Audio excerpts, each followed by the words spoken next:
Bonjour à tous, frères et sœurs. C'est bientôt Noël. Alors, nous allons nous préparer. Et voilà que tout à coup, j'ai regardé ma boîte aux lettres et j'ai trouvé une surprise. Et oui, c'est une amie qui m'a fait parvenir un poème, un joli poème sur Noël. Je vous propose d'ouvrir bien vos oreilles et vous n'allez pas le regretter. J'étais sur la colline, tout seul, et j'avais froid. Ma tunique de laine, une peau de mouton, ne pouvait remplacer la chaleur d'un vrai toit. Et la lune, glacée, éclairait l'horizon. J'avais faim.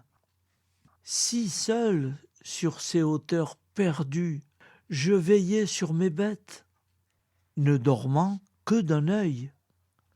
Tous les bruits du grand soir étaient sourds et ténus. La fraîcheur de minuit était comme un linceul. Je ne suis qu'un berger, oublié de ce monde, très sale et vagabond, à l'odeur d'animal. Je ressemble au voleur, à ce brigand immonde, poursuivi jour et nuit par un destin fatal. Je ne suis qu'un berger, mais reste vigilant pour garder mes moutons au sein du pâturage, mes sandales devant, mon langage d'enfant sont le reflet obscur de ce pauvre sans âge. Et pourtant, ce soir-là, l'ange me réveilla. Il était un éclair dominant la colline, majestueux et tout blanc, tel il se révéla, d'une grande beauté, où la grâce domine. Surtout n'ayez pas peur, il est né le Sauveur. Ainsi chantait, joyeux, ce très pur messager.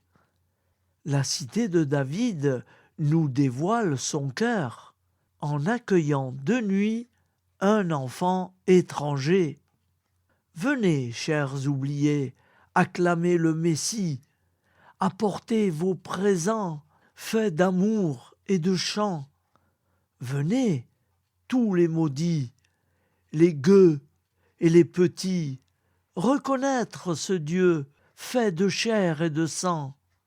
Alors je me levai et je vis une étoile, avec des reflets bleus, tellement elle brillait. Elle glissait dans le ciel, drapée d'un très long voile, parure de l'hiver aux reflets émaillés.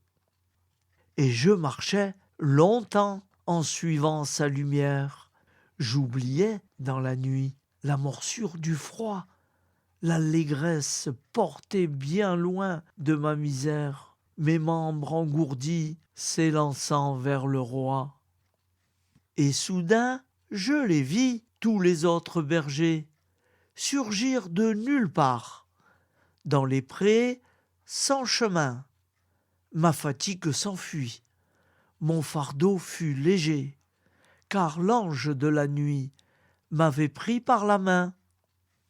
Pourtant, je n'étais rien.